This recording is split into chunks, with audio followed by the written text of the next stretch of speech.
Donc,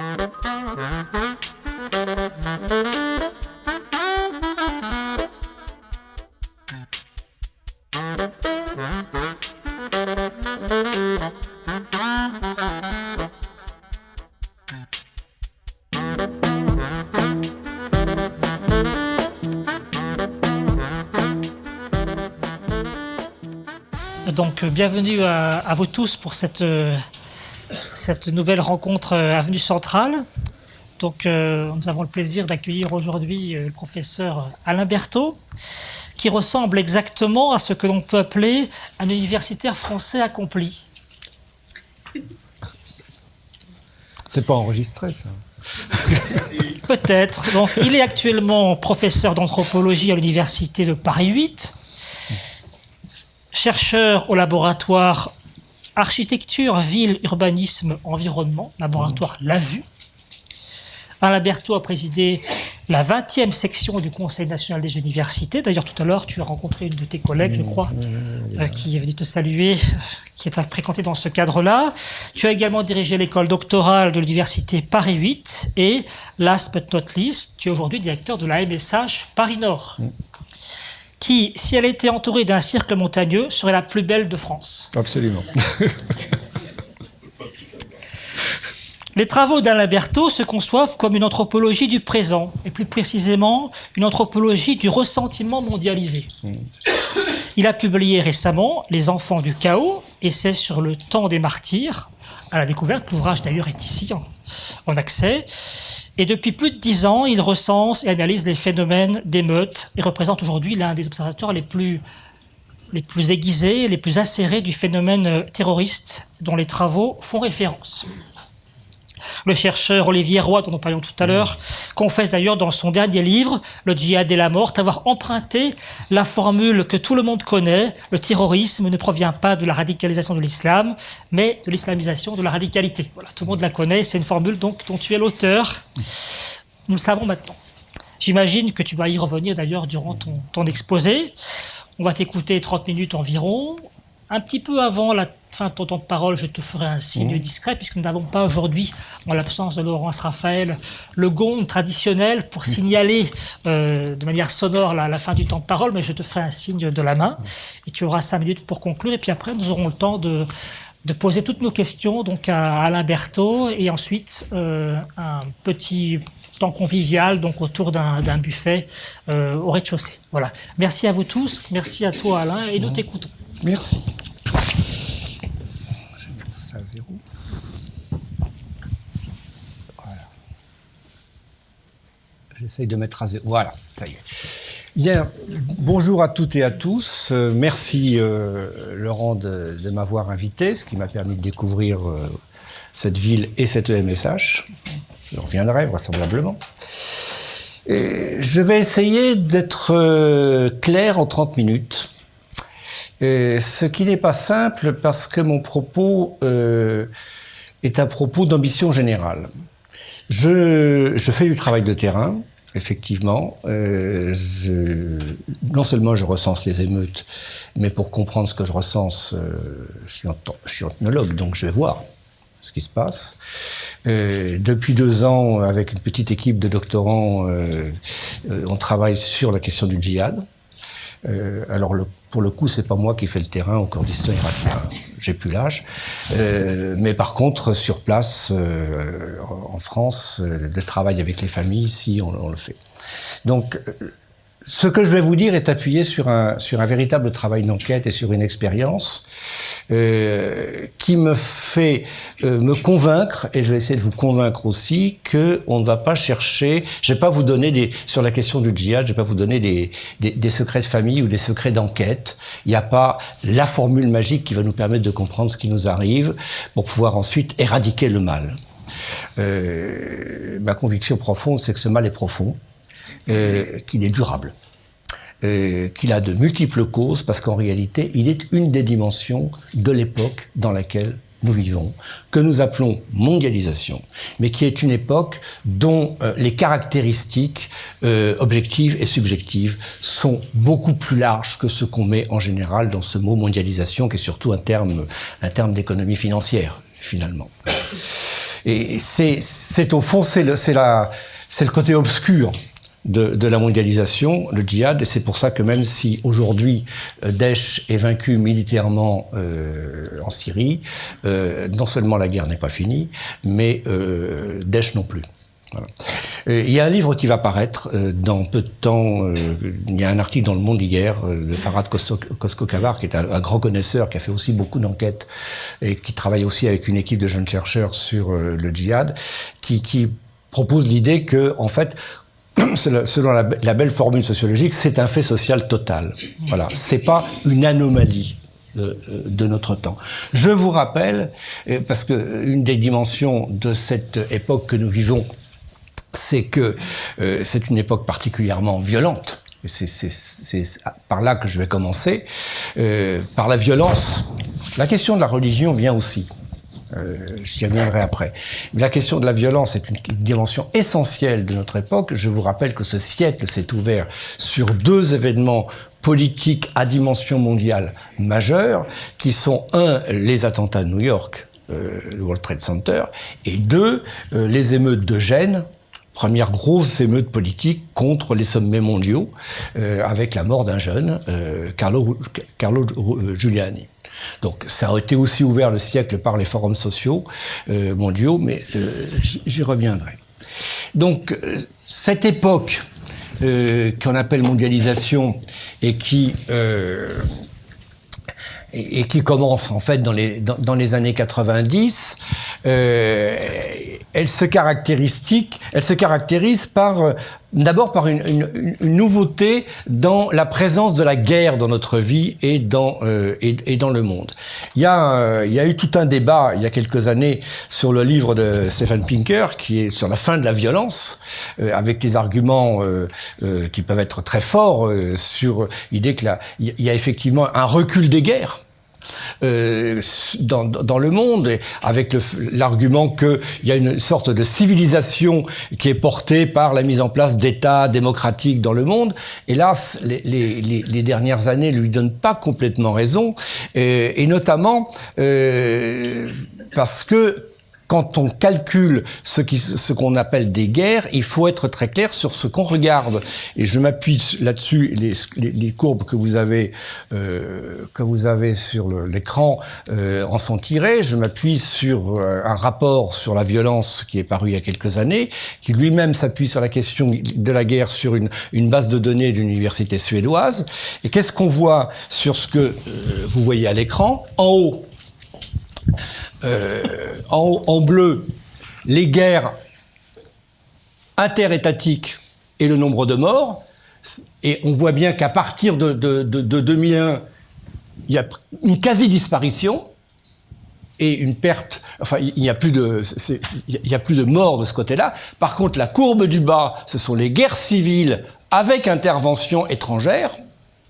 Et là, au contraire, il y a une montée en nombre et une montée en nombre de morts. Donc la guerre, ce qu'on appelle la guerre, a changé de nom, et de plus en plus, ce sont des guerres qui opposent non pas des armées nationales entre elles, mais des armées et des peuples, voire des peuples entre eux, directement. Au fond, ce qui se passe aujourd'hui, de façon très singulière, sur la frontière de Gaza, et notamment hier, c'est assez expressif de ce qu'est devenue la guerre, de ce qu'on nomme guerre aujourd'hui, c'est-à-dire une guerre où on affronte des peuples et où les victimes les plus nombreuses sont du côté des civils. C'est d'ailleurs ce qui s'est passé en Syrie. Mais la brutalisation du siècle, ce n'est pas seulement, c'est ça moi que j'observe effectivement depuis une bonne dizaine d'années, ce n'est pas seulement une brutalisation guerrière, c'est aussi une brutalisation des rapports politiques et des rapports de pouvoir. Je dis les rapports politiques.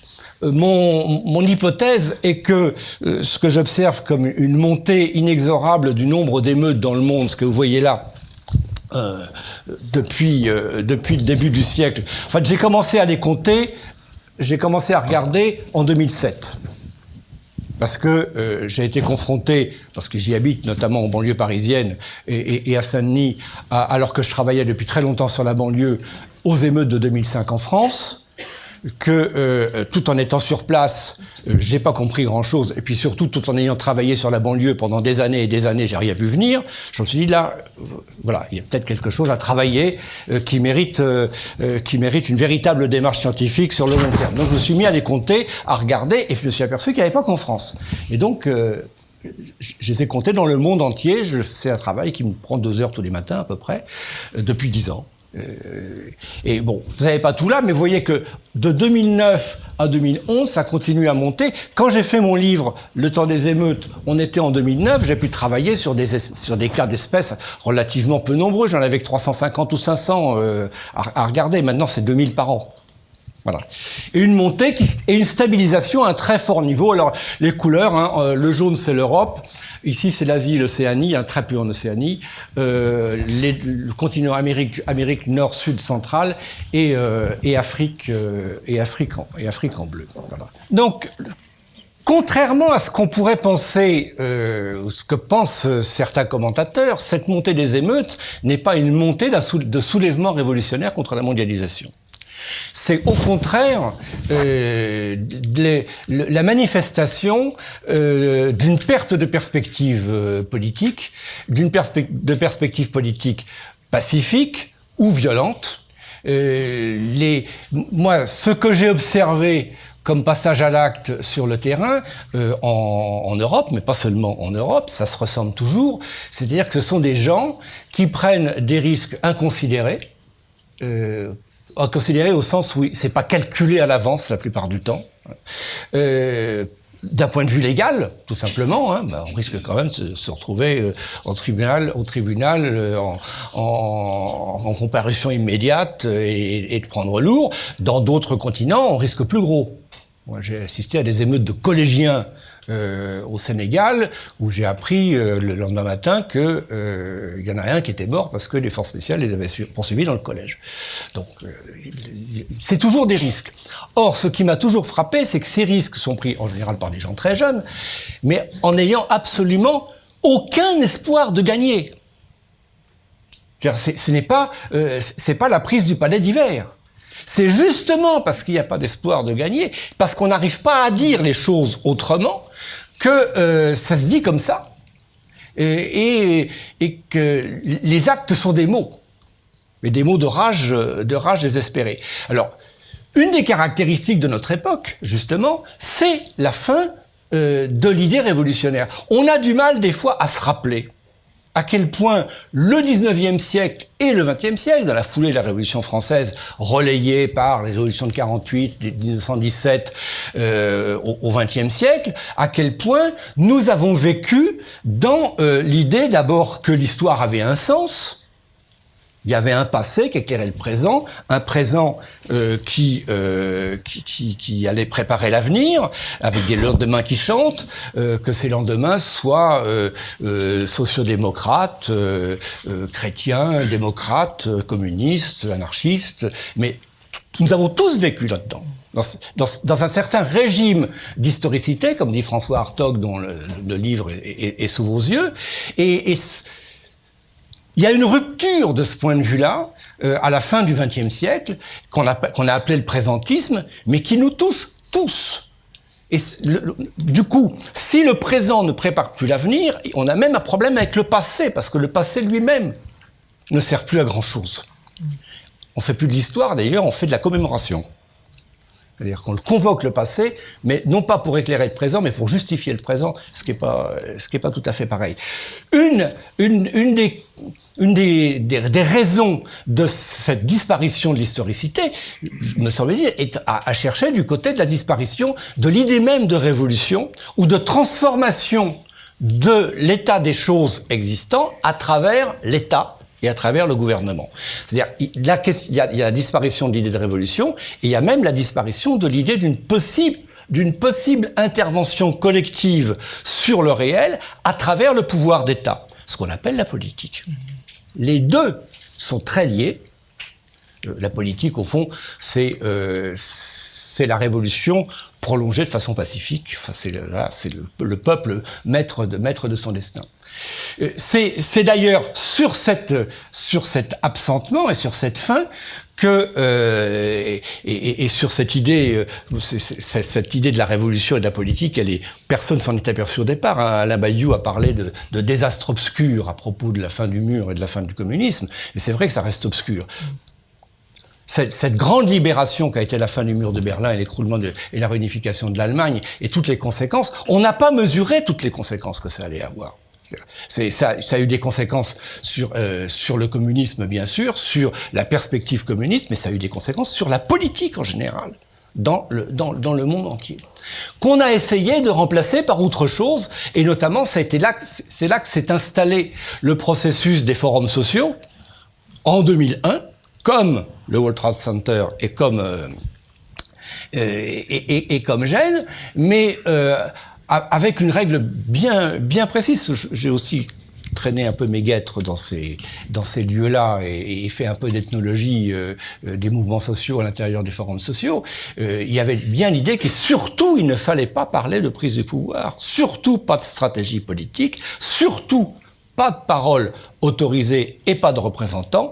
Voilà, c'était le contournement de tout ce dont on savait qu'au XXe siècle, ça avait été une catastrophe. On pensait qu'on allait prendre l'État, c'est l'État qui a pris, au fond, ceux qui les ont pris. Donc les forums sociaux s'installent sur la prise de distance vis-à-vis de ça, mais ne concernent pas des masses et des masses. Ça a eu un grand rôle dans la recomposition au niveau mondial et des mises en réseau du mouvement social et des mouvements syndicaux. Mais ça n'a pas eu, je peux vous dire, ça n'a pas eu un effet profond sur les quartiers de Saint-Denis, par exemple, que je connais bien que le Forum social européen en 2003 ait été organisé en partie à Saint-Denis. Alors vous allez me dire, mais il y a eu l'année 2011. On me dit, il n'y a plus de révolution, mais qu'est-ce qui s'est passé en 2011 ? Ben c'est assez étonnant. Alors, je vous rappelle, 2011, c'est qu'on appelle l'année du printemps arabe. Vous avez vu tout à l'heure, je vais revenir en arrière, le journal Time élit tous les ans une personnalité de l'année. Pour 2011, ils ont élu le protestataire. The Protester. C'est très intéressant cette image parce que c'est une image qui condense l'année. Elle a été commandée par Le Point à un graphiste américain californien qui s'appelle Obeid. Son vrai nom c'est Shepard Fairey. Et qui explique sur son site comment il a fait l'image. Vous voyez les couleurs, vous voyez la gamme chromatique qui est utilisée. Ce à quoi ça fait immédiatement penser, c'est au printemps arabe.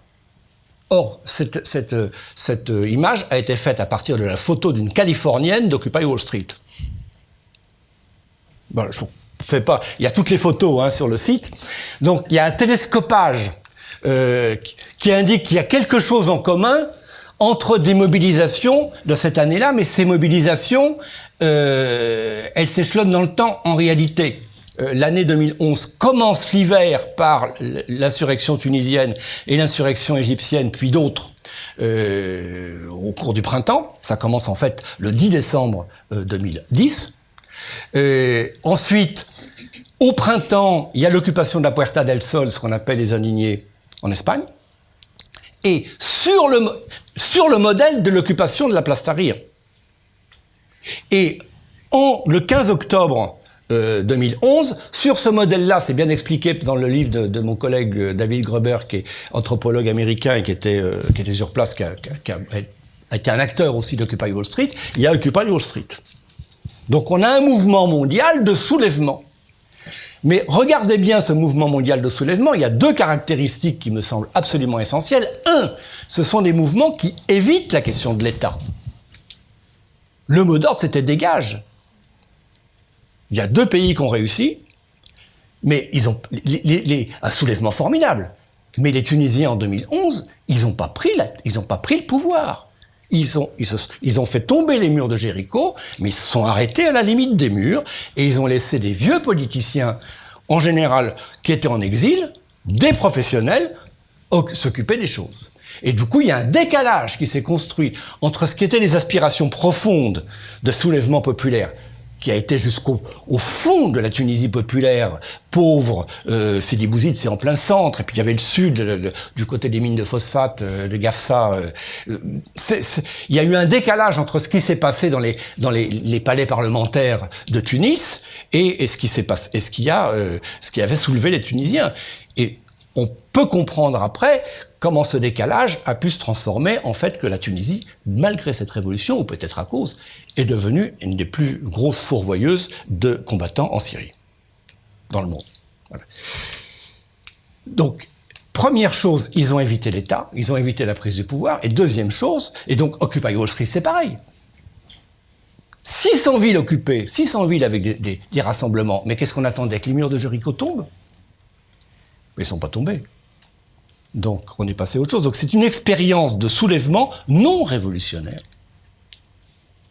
dont le résultat est assez maigre.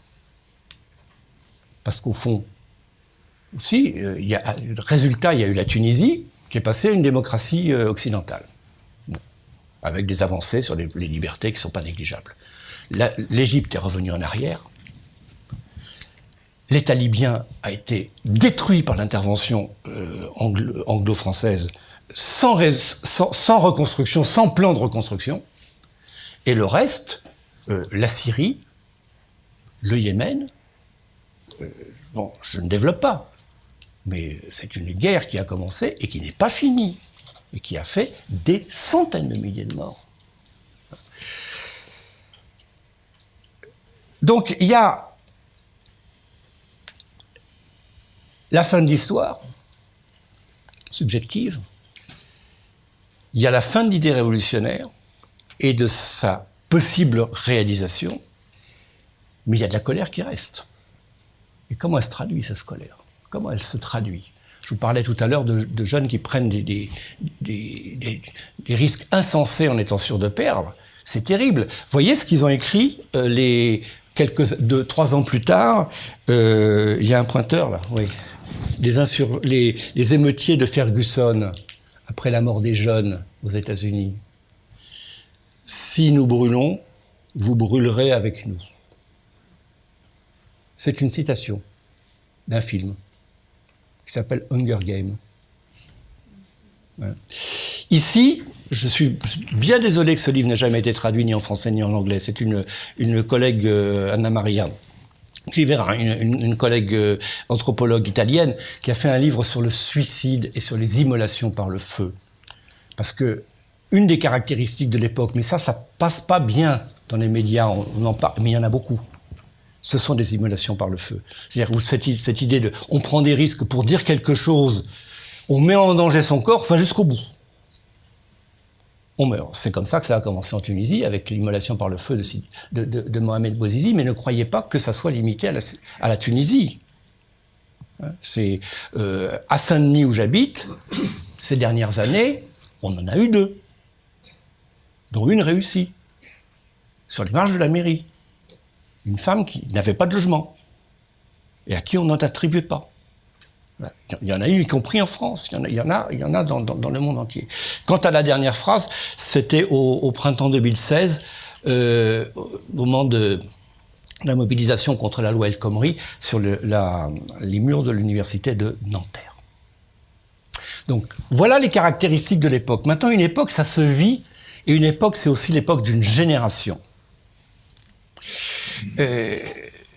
C'est pour ça que j'ai appelé mon livre « Les enfants du chaos ». Je pense qu'il faut qu'on prenne la mesure que... il y en a qui en prennent la mesure plus que moi, parce que j'ai un âge qui me permet de voir les deux époques, l'ancienne et la nouvelle, mais il y a maintenant une génération en France qui n'a connu que la nouvelle. Qui sont aujourd'hui en train d'arriver à l'âge adulte des femmes et des hommes qui sont nés après ces ruptures, après la chute du mur, après l'installation de ce présentisme et de la fin de l'idée de révolution. Après, c'est la première génération post-historique et post-communiste est en train d'arriver à l'âge adulte. Et quelle est son expérience collective à cette génération qui est la première génération qui est née aussi avec l'idée que peut-être que pour la Terre, le compte à rebours est commencé. Voilà. Quelle est son expérience? Son expérience, je la mesure aussi à travers mon indicateur. Voilà, mon indicateur, c'est les émeutes et les affrontements civils. Son expérience, c'est que ceux qui étaient là avant eux, parents, grands-parents, oncles, etc., ont bien du mal à leur faire une place et à faire une place à leur façon d'envisager le monde et d'essayer d'y faire face. Il y a deux choses deux indicateurs, moi, qui m'apportent beaucoup. Un, c'est ce que vous voyez ici en bleu, le nombre d'émeutes dans le monde qui, comme en France en 2005, après la mort de Ziad Bouna, comme en Tunisie en 2011, après la mort de Mohamed Bouazizi, et comme aux États-Unis, après la mort d'un certain nombre de jeunes en 2014-2015, ce sont des émeutes après la mort d'un jeune, dans laquelle les forces de police sont impliquées, ou on pense qu'elles sont impliquées. C'est-à-dire qu'à la limite, ça soit vrai ou non, c'est d'une importance secondaire. Ce qui est important, c'est le ressenti. Il se trouve qu'en réalité, en général, elles sont appliquées. Voilà. Et puis, donc ça, si vous voulez, il y a la question de la mort, de la valeur de la vie. Et de l'autorisation de tuer, au fond, que des forces de police sembleraient avoir sur cette génération. Et l'autre chose qui me semble tout à fait intéressante, on est un peu dedans aujourd'hui, c'est que, de façon assez continue, et dans le monde entier, les mouvements de mobilisation étudiante sont des occasions d'affrontement réguliers, dans le monde entier, et sur des questions qui sont transcontinentales.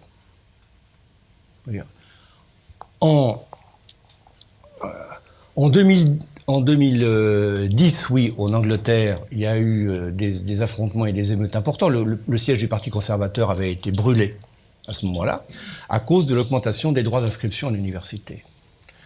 De 2012 à 2016, il y a eu un mouvement étudiant particulièrement violent au Chili.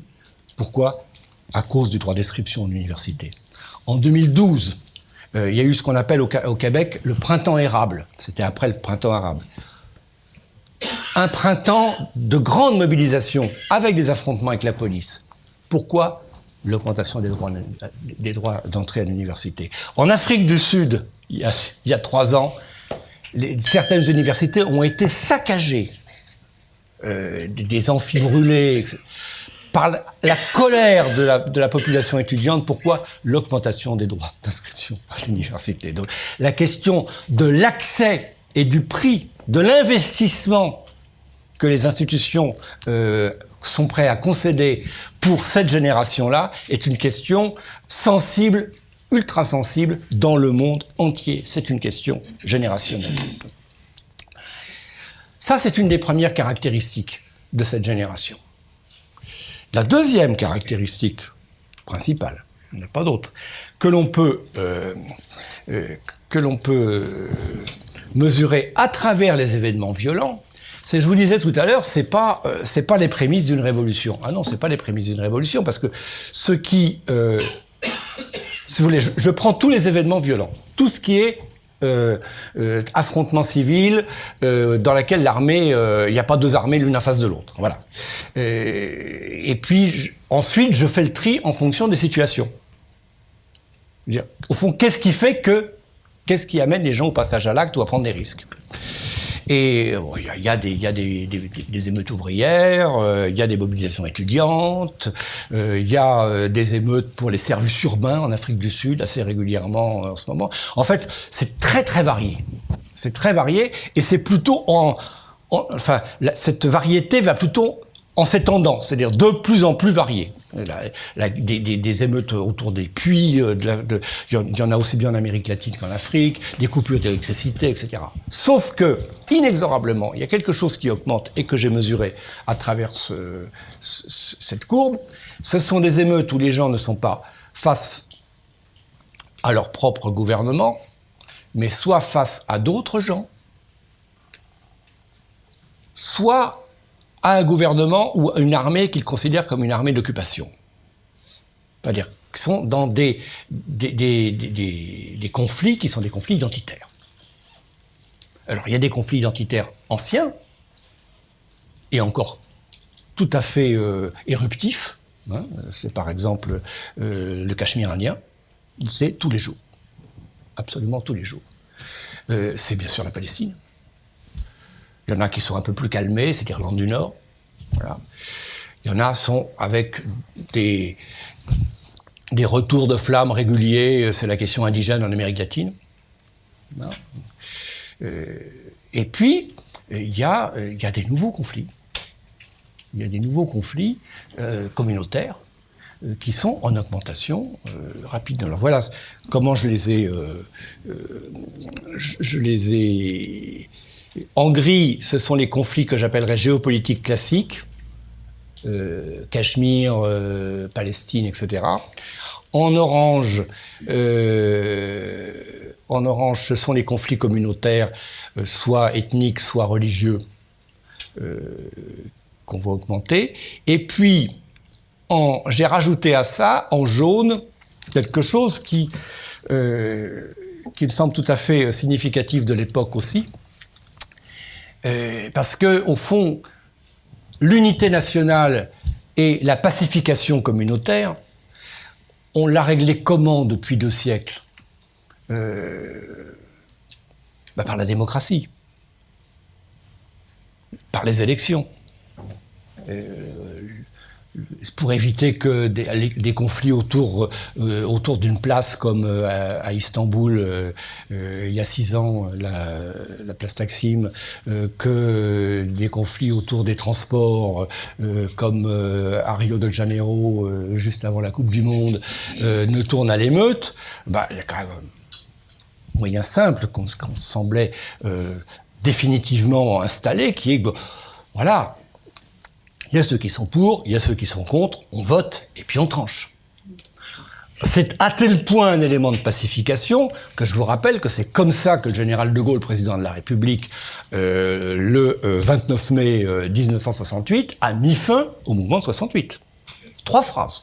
Je ne me retirerai pas, je ne changerai pas de Premier ministre, je dissous aujourd'hui l'Assemblée nationale, et hop, tout le monde aux urnes. Ça ne marcherait pas aujourd'hui. Ça ne marcherait pas aujourd'hui. Parce que les élections sont de plus en plus, et dans tous les continents, l'occasion d'affrontements physiques et d'émeutes, et d'affrontements des fois même armés. Avant, pendant la campagne électorale, pendant, et après parce qu'on n'est pas content du résultat, et qu'il y a fraude, et que... voilà. Je n'imagine pas encore, j'arrive pas vraiment à imaginer ce que vont donner les élections présidentielles brésiliennes dans l'état dans lequel est aujourd'hui le Brésil. Les Brésiliens que je connaisse me disent que ça va très mal se passer et que vraisemblablement ça va se terminer par plus d'élections du tout. Et que vraisemblablement c'est l'armée qui va intervenir. Voilà. Donc ça me semble un élément important pour dire quoi ? Qu'on a un problème avec le nous. Visiblement, la constitution d'une subjectivité. Non, j'ai compté 23 minutes, ça fait 23 minutes que je parle. Il m'en reste 5. La constitution d'une subjectivité commune, elle est aujourd'hui véritablement problématique. Donc, dire là-dedans que le djihad est enfant de son siècle, vous voyez bien comment les choses peuvent se construire. Bien sûr, il y a tout un débat auquel Laurent faisait allusion sur est-ce que l'origine c'est la religion, est-ce que l'origine c'est la radicalité. J'ai tendance à dire, dans islamisation de la radicalité, il faut prendre au sérieux les 2 mots. Il y a la rage dont je vous parle, qui me semble mieux que radicalité d'ailleurs, en l'occurrence, il y a de la rage. Et puis il y a une absence de sens. Et que dans cette absence de sens, par l'effondrement de la politique, on ait laissé la place, toute sa place, à la confessionnalisation de cette rage, mais pas seulement de la rage. Il y a un retour du religieux partout. Mais au fond, la politique laïque, séculière telle qu'on l'a connue au XXe siècle, c'est une petite parenthèse, vous savez, dans l'histoire de l'humanité, quand on est historien de formation comme moi. Qu'est-ce qui donnait qu'est-ce qui, pendant des millénaires, a donné le sens du bien, du mal, de la vie, du futur, du passé, etc. C'était la religion. Au cours du 19e et du 20e siècle, on a inventé, à partir du 18e, allez, je remonte jusqu'au 18e, on a inventé la politique séculière, c'est-à-dire une façon de pouvoir accrocher une morale, un sens de la vie, un sens de la vie individuelle, un sens de la vie collective, à un projet séculier, ici et maintenant, et matériel. Mais si la politique ne joue plus ce rôle-là, le religieux revient. C'est tout à fait normal. Et il revient, des fois pour le meilleur, parce que franchement, je peux vous dire que la confusionnisation, le retour à la religion de jeunes dealers dans des quartiers que je connais, dans un premier temps, la première chose, c'est que ça a tendance à les calmer. Voilà, ils retrouvent... Et pour eux, c'est même une façon de retrouver une estime d'eux-mêmes, de retrouver une morale, de pouvoir se respecter soi-même, etc., pour sortir du vide, sortir du mal, au fond. Mais c'est aussi pour le pire. C'est aussi pour le pire. Quand on a, je vous disais, les jeunes, leur vie semble pas avoir beaucoup de valeur et moins de valeur que pour les adultes. Mais il y a effectivement des quartiers populaires, et en France, en Europe et ailleurs, où c'est pas seulement ça, où il y a une véritable banalisation de la mort. Mais ça, c'est pas la peine d'aller très très loin, si vous voulez.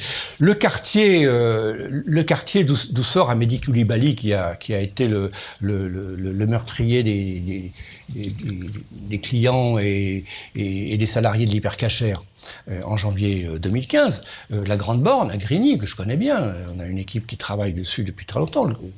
Un de mes collaborateurs le connaissait. Ce collaborateur, en l'occurrence, c'est un anthropologue, il a passé sa thèse, mais c'est aussi un éducateur de rue. Depuis qu'il fait ce métier, il a une 50aine d'années, il en est à 40 morts de jeunes. Alors, pas seulement tués par la police, l'essentiel, ils se tuent entre eux. Vous avez des jeunes, Fabien Truon, qui a fait aussi son enquête sur ce quartier, cette belle enquête qui s'appelle Loyauté radicale, explique qu'il a rencontré des gens de 30 ans, des dealers justement, il disait, mais il n'y avait pas d'avenir, y compris pour eux, c'est-à-dire qu'ils étaient persuadés qu'ils allaient mourir avant l'âge de 35 ans. Il y a une prégnance de la mort et donc du meurtre qu'on subit, et qui autorise le meurtre qu'on donne. Cette combinaison-là, voilà, qui va prendre des formes particulières suivant le contexte national. Chaque pays a son histoire, mais dans une époque qui est une époque qui a pour tout le monde des caractéristiques que je viens de vous donner. Donc ça va prendre des formes différentes, mais on voit bien que là, c'est plus qu'un terreau. Enfin, il y a quelque chose qui, tant qu'on n'aura pas repris la main sur notre avenir, risque quand même de nous coller sacrément. Alors, si vous ajoutez à ça que par rapport au grand-père Ben Laden et à Al-Qaïda, on est face à une nouvelle génération de djihadistes, là, de ce point de vue-là, Keppel aussi, il a raison. Enfin, moi, je ne tranche pas trop. Hein, chacun a sa part de vérité là-dedans. Il y a un véritable génie politique, parce que c'est pas simplement des radicaux exaltés, c'est des gens qui ont une stratégie qu'ils ont en plus, voilà, élaborée, qui est publique. Le livre que vous avez, Gestion de la barbarie, il date de 2004. Il a été traduit en anglais, en français. Vous pouvez le trouver en anglais sur le site du département d'État américain depuis des années. Voilà, tout le monde le connaît. À lire, je vous assure, c'est la stratégie de Daesh en Syrie.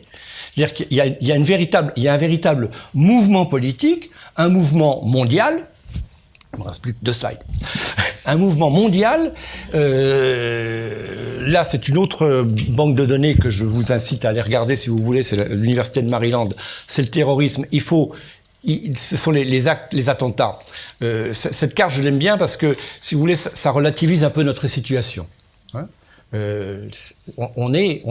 C'est un mouvement mondial dans lequel l'Europe est touchée, mais c'est pas le principal point touché là-dedans. Et une évolution que je vais raccorder à ce que je vous ai dit dans la première partie, pour terminer, qui fait que quand Stock-Atran, qui est un collègue américain, anthropologue, et qui connaît bien le terrain, qui a fait du terrain en Irak aussi, dit c'est une révolution, c'est-à-dire que c'est véritablement un soulèvement qui a pas forcément une organisation mondiale, mais qui a réussi à imposer une idéologie mondialisée. Voilà deux courbes que je vous laisse méditer. Là, en bas, c'est la courbe des émeutes que je vous ai montré tout à l'heure. C'est mes calculs à moi, ça, voilà, depuis 2009. Et ça, c'est la courbe des attentats d'après la banque de données de l'université de Maryland, qui est en ligne. Que vous voyez bien qu'il y a deux dates importantes. 2003, l'invasion de l'Irak, l'intervention en Irak par les États-Unis.